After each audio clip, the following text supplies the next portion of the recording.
धर्मानुरागी सुश्रावकगण एवं शीलवती बहनों, परम आराध्या परम पूजनीय श्री गुरनीत जी महाराज के श्री चरणों में रहकर जो कुछ मैं ग्रहण कर रही हूँ आपके समक्ष कहने का प्रयास करूँ। बंधुओं, विषय चल रहा है एक ऐसे गाथापति, एक ऐसे श्रावक जिन्होंने भगवान के श्री चरणों में जाकर आत्म कल्याण के लिए श्रावक व्रतों को अंगीकार किया।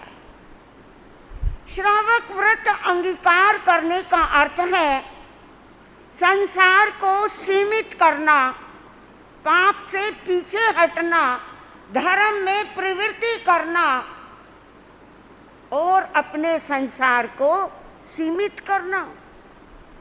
ऐसा वो श्रावक जब पोषदशाला में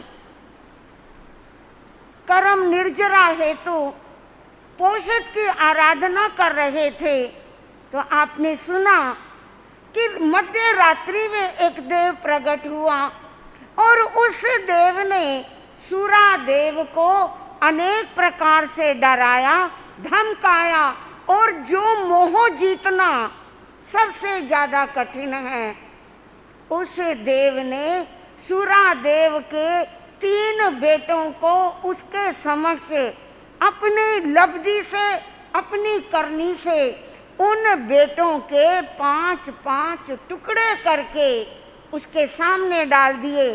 खून के छींटे श्रावक पर डाले जा रहे हैं, लेकिन श्रावक ने इस स्थिति को बड़ी समता पूर्वक सहन किया। बड़ा कठिन काम है। अभी आप सुन रहे थे मोक्ष मार्ग पर चलना। कोई कोई शूरवीर हुआ करता है जो मोक्ष मार्ग की ओर अपना मुख किया करता है। जब जब पूछा जाए, हाँ जी है वो वालों, जाग रहे हो ना, क्या चाहिए, आपको क्या चाहिए, नहीं बोलोगे आप। और कहीं दे दिया तो महाराज जी ने, फिर लो महाराज जी, मोक्ष में ना तो बैठ के खा सकते, ना वहां पे पिकनिक जा सकते, और मेरी बहनों वहां पे तो किट्टी भी नहीं खेली जाएगी। जब किट्टी नहीं होगी तो फिर वहां पे बोर नहीं हो जाओगे, वहां मन कैसे लगेगा। वहां पे तो कोई मित्र नहीं होगा, वहां कोई पड़ोसी नहीं होगा, वहां कोई रिश्तेदार नहीं होगा, फिर किसके साथ एंजॉय करोगे। रहने दो महाराज जी, ये मोक्ष वोक्ष ना आप ही चले जाया करो।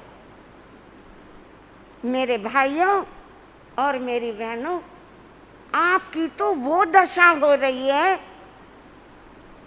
एक पेड़ के नीचे साधु जी महाराज प्रवचन कर रहे थे।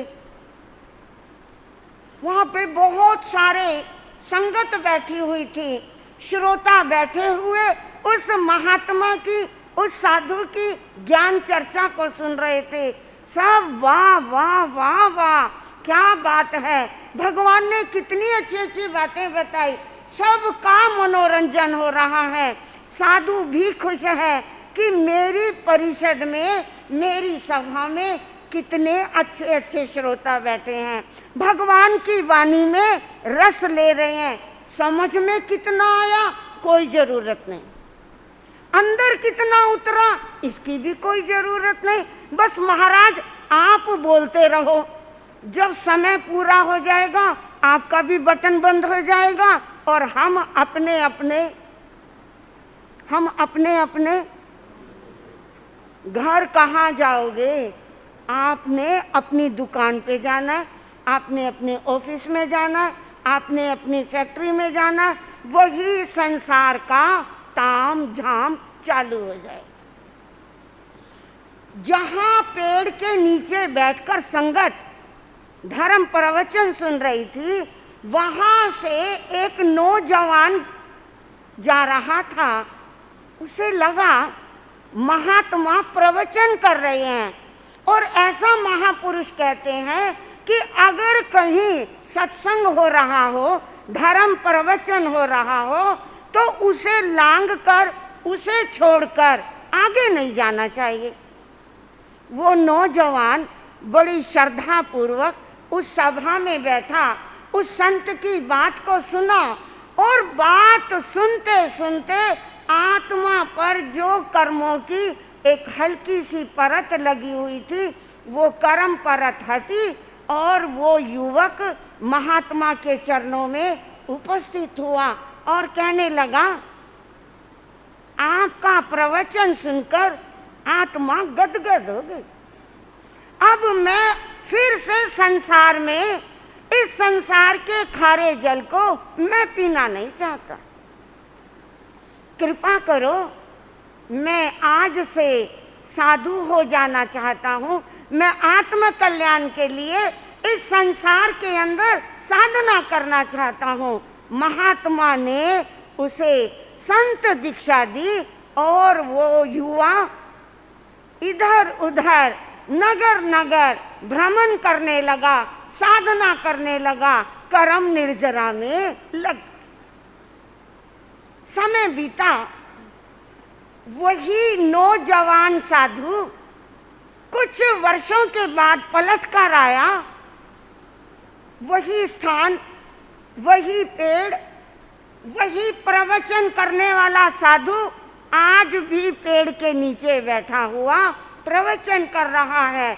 और उस सभा में आज भी लोग वाह वाह करते हुए प्रवचन सुन रहे हैं। जो कुछ बूढ़े थे वो वहां से खिसक गए हैं। कुछ जो नौजवान थे, जिनके काले काले बाल थे, अब कुछ समय के बाद उनके बाल सफेद हो गए हैं। कुछ और नए श्रोता उस सत्संग से जुड़े हैं। वो युवा हैरान हुआ, कमाल हो गया। कुछ लोगों के बारे में पूछा, वो भी तो आया करता था, अरे वो भी तो यहाँ बैठा हुआ था। अरे साधु महाराज, कुछ लोगों की यहाँ से टिकट कट चुकी है, वो ऊपर चले गए हैं, लेकिन हम आज भी प्रवचन सुन रहे हैं। वो युवा महाराज के पास पहुंचा और कहने लगा, ये सभा आज भी वैसे की वैसी लग रही है, इसमें से आज भी कोई मोक्ष नहीं गया। नहीं गया। क्या यहाँ बैठे हुए श्रोताओं में से कोई मोक्ष जाएगा? हाँ जी मेरी बहनों, अब देखो, आप ही कह रहे थे मोक्ष जाना है। केवल कह देने मात्र से कोई मोक्ष नहीं जा सकता। उस मोक्ष में जाने के लिए कुछ करनी भी तो करनी पड़ेगी। वो युवा साधु महात्मा से पूछने लगा, जो यहाँ सभा लगी हुई है, क्या इस सभा में से कोई मोक्ष जाएगा? कहने लगा, नहीं। क्या इसमें से कोई भी मोक्ष नहीं जाएगा? कहने लगा, नहीं। अगर तुम्हें यकीन नहीं आता तो यहाँ सभा में जो जो व्यक्ति बैठा है उसमें से पूछ सकते हो, क्या इनमें से कोई मोक्ष जाना चाहता है? पूछा तो क्या इनमें योग्यता नहीं है? योग्यता है, फिर भी ये मोक्ष में नहीं जाएंगे। भला क्यों? उस साधु महात्मा ने कहा, जब हमें किसी चीज की चाहत होती है तो व्यक्ति उस चाहत को पूरा करने के लिए अपने कदम भी तो बढ़ाता है। अगर किसी व्यक्ति को बम्बई जाना है, किसी व्यक्ति को दिल्ली या कलकत्ता जाना है, तो सबसे पहले वो अपना मन बनाता है। मन बनाने के बाद वहाँ की टिकट कटवाता है। टिकट कटवाने के बाद निश्चित समय पर वो ट्रेन पकड़ने के लिए, वो एरोप्लेन में बैठने के लिए यथास्थान भी तो जाता है। जब इनका मनोभाव संसार में रहने का है तो इन्हें धक्के से, इन्हें जबरदस्ती मोक्ष में कौन लेकर जाएगा। हे भव्य श्रावकों, साधु संत आपको फरमाते हैं कि श्रावक का चिंतन करना चाहिए, श्रावक का मनोरथ प्रतिदिन पढ़ना चाहिए। प्रतिदिन पढ़ते हो, लेकिन क्या उसके बाद हमारे जीवन में कोई परिवर्तन आता है? पढ़ने को तो आप भगवती शास्त्र भी पढ़ते हो, पढ़ने को आप आचारांग भी पढ़ते हो, पढ़ने को आप 10वें कालिक भी पढ़ते हो। केवल मात्र पढ़कर उस ग्रंथ को पूरा कर देने से हमारी गति नहीं सुधरेगी। गति को सुधारने के लिए सूरादेव पोषदशाला में समता पूर्वक उस देव का उपसर्ग सहन कर रहा है, विचलित नहीं हुआ। लेकिन अब विचलित करने के लिए देव ने सूरादेव को चुनौती दी, उसे सावधान करते हुए कहा, हे सूरादेव, अगर तू मेरी बात को नहीं सुनेगा, अगर तू मेरी बात को नहीं मानेगा, तो मैं तेरे शरीर में 16 महारोग, बंधुओं वो 16 महारोगों का नाम है श्वास, खांसी, ज्वर, दहा, खाज, कोढ़, अजीर्ण, उदर, भगंदर, बवासीर, क्षय, अक्षी, करण कुक्षी शूल, दृष्टि शूल, मस्तक शूल। बंधुओं, केवल मात्र पेट में दर्द हो जाए हम विचलित हो जाते हैं, केवल आंख में दर्द हो जाए, सिर में दर्द हो जाए, पीठ में दर्द हो जाए, हमारे सभी धर्म साधन एक साइड हो जाते हैं और हमारा सारा ध्यान उस वेदना में इकट्ठा हो जाता है। सूरादेव ने जब इस बात को एक बार सुना, 2 बार सुना और 3 बार सुना तो मन विचलित हो गया। मन में विचार आया, मृत्यु आए मैं उसे सहन कर सकता हूँ, मृत्यु आए तो मैं मृत्यु को सुधार सकता हूँ, लेकिन अगर शरीर में 16 महारोग अगर उत्पन्न हो गए, ऐसा आगम में वर्णन आता है, 3.5 करोड़ हमारी रोम राई है और एक रोम राई में 2.25 रोग छिपे हैं। अगर ये रोग उत्पन्न हो जाए तो व्यक्ति जीते जी मर जाता है। याद करो सनत कुमार चक्रवर्ती को, जिनके शरीर में कोढ़ नामक रोग उत्पन्न हो गया था। सारा जीवन उन्होंने अपना साधना काल उस बीमारी के अंदर समाप्त कर दिया, लेकिन जब देवता ने प्रकट होकर परीक्षा के निमित्त कहा, मैं वैद्य हूँ और मैं तुम्हारा ये रोग ठीक कर सकता हूँ, क्या तुम दवा लोगे? सनत कुमार चक्रवर्ती जो मुनि बन गए थे, उन्होंने कहा, मेरे को ये शरीर में उत्पन्न रोग को शांत नहीं करना, मैं तो कर्म बीमारी को खत्म करना चाहता हूँ। जब तक ये औदारिक शरीर है, ये कर्म बीमारी मेरे साथ लगी रहेगी। इस बीमारी को मैं चाहता तो ठीक कर सकता हूँ। सनत कुमार मुनि ने अपने थूक से उंगली को लगाया और उंगली कंचन जैसी हो गई, सोने जैसी हो गई। देव देखकर हैरान है, जो व्यक्ति अपनी बीमारी को ठीक कर सकता था लेकिन नहीं किया। उस वेदना को समता पूर्वक सहन करते रहे, लेकिन यहाँ सूरादेव विचलित हो गए और विचार करने लगे। मृत्यु तो सहन हो सकती है, लेकिन अगर शरीर में रोग उत्पन्न हो गए तो शरीर में असमाधि होगी। मैं धर्म साधना से विचलित हो जाऊंगा।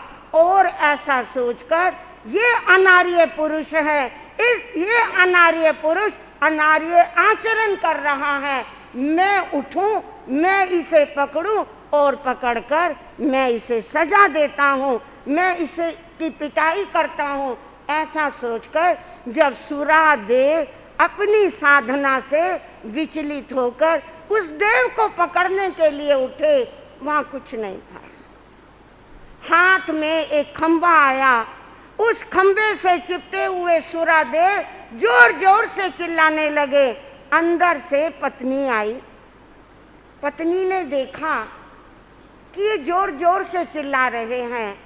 उन्होंने उनसे प्रतिबोध दिया और कहा, स्वामी आप खंबे को पकड़कर क्यों चिल्ला रहे हैं? सूरादेव ने बताया, अभी अभी एक पुरुष आया था, उस पुरुष ने मेरे 3-3 बेटों के 5-5 टुकड़े कर दिए, मेरे शरीर पर खून के छींटे दिए। मैं कुछ नहीं बोला, लेकिन उसने मेरे शरीर में 16 महारोग उत्पन्न करने का मेरे को धमकी दी और मैं घबरा गया। पत्नी ने समझाया, ये कोई देव आपको उपसर्ग दे रहा था, लेकिन शरीर में रोग हो जाना, शरीर में तो रोग पहले से समाये हुए हैं। शुभ कर्म का उदय होता है तो हमारे वो रोग सारे उपशांत रहते हैं। अशुभ कर्म के उदय होते ही इन रोगों को उत्पन्न होने से कोई नहीं रोक सकता। स्वामी आपको अपने इस कर्म की आलोचना करनी चाहिए, निंदा करनी चाहिए, ग्रह करनी चाहिए। आत्मा को शुद्ध करो, अपने विचारों को शुद्ध करो, पुनः धर्म साधना करके अपनी आलोचना करो। इस प्रकार बंधुओं, पत्नी ने एक बार भी गलत बात के लिए अपने पति का साथ नहीं दिया, अपितु धर्म साधना में स्थिर किया। आने वाले समय में सूरादेव ने 11 प्रतिमाओं को धारण किया। कर्म निर्जरा करते हुए 20 वर्ष तक श्रावक पर्याय का पालन करते हुए अंत समय संलेखना संथारा करके उन्होंने प्रथम देवलोक 4 पल्योपम की भव स्थिति को प्राप्त किया। और प्रभु महावीर स्वामी ने फरमाया, सूरादेव नाम का ये श्रावक भव स्थिति देवलोकों की पूर्ण करके महाविद्य क्षेत्र में उत्पन्न होंगे और वहां से जाकर अपनी आयु को पूर्ण करके सिद्ध बुद्ध और मुक्त होंगे। है भव्य जीवात्माओं, हमें धर्म से विचलित नहीं होना, अपनी आत्मा को धर्म में स्थिर रखना है। जीवन में उतार और चढ़ाव आया करते हैं, लेकिन उस उतार चढ़ाव को हमें सहन करना है। भगवान महावीर स्वामी की वाणी को अक्षर अक्षर उसके मर्म को, उसके हार्द को, उसके सार को समझना होगा। जो भव्य जीवात्मा भगवान महावीर स्वामी की वाणी का सार समझती है, उसका आचरण करती है, वही भव्य आत्मा इस लोक में और परलोक